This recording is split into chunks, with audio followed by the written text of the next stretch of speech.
going to be talking about Leslie Headland's newest series that's on Disney Plus, The Acolyte. And if you're like me, you absolutely were hooked from the beginning of this episode, and I am super excited to talk about it. And if you don't want to be spoiled, this is your chance. This is your warning. Oh, here we go again.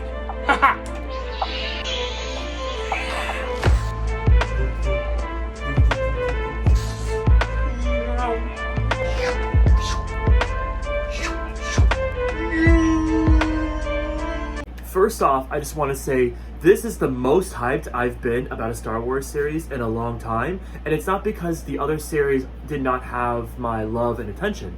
No, I mean, like, after these first 2 episodes, I have been theorizing what's going to happen. I've been analyzing this. It feels like a WandaVision all over again, where I'm like, who's going to do what? So I am so excited for all this. Also, you're going to see me going to my iPad a lot because I tend to forget things. Okay, but anyway, the biggest shock of these episodes has to be the first 10 minutes. Or I guess 7 minutes? I want to say 5, but she's still alive at the 5-minute mark.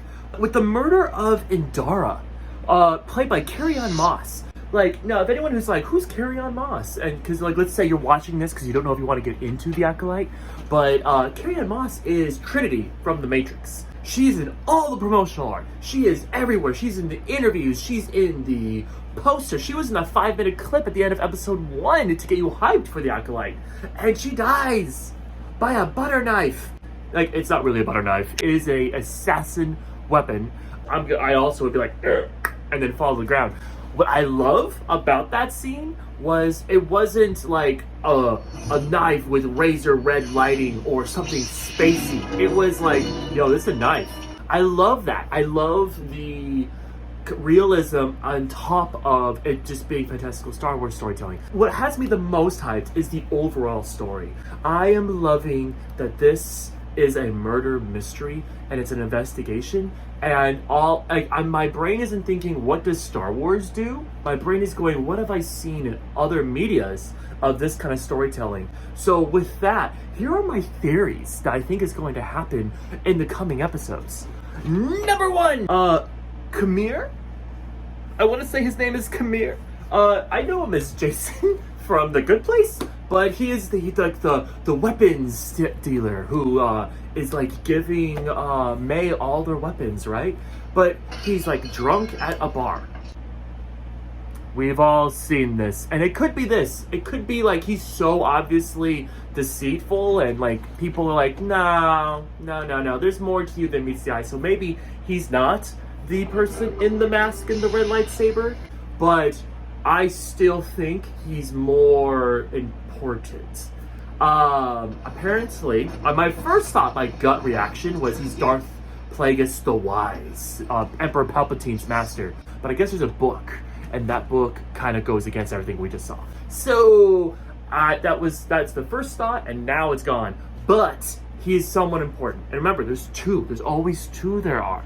So if he's not the one in the mask, maybe he's the master. Or if he is the one in the mask, who is the master? Maybe it still is Plagueis.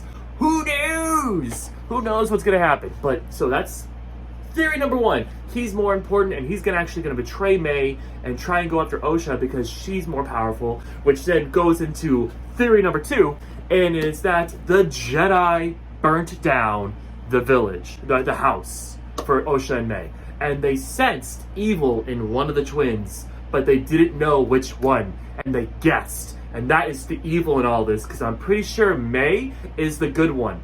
Even though May is like we're seeing, right? But remember what Soul says, don't trust your eyes. I'm pretty sure May is the good kid who was betrayed and is now on a seek of vengeance. Because remember, from the point of the view of the person, they don't always think they're bad. May thinks her sister was murdered and she's going after the Jedi that murdered her.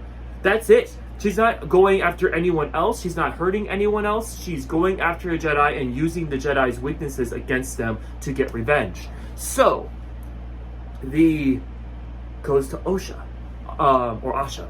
I'm gonna have to remember. I'm panicking on how to say her name.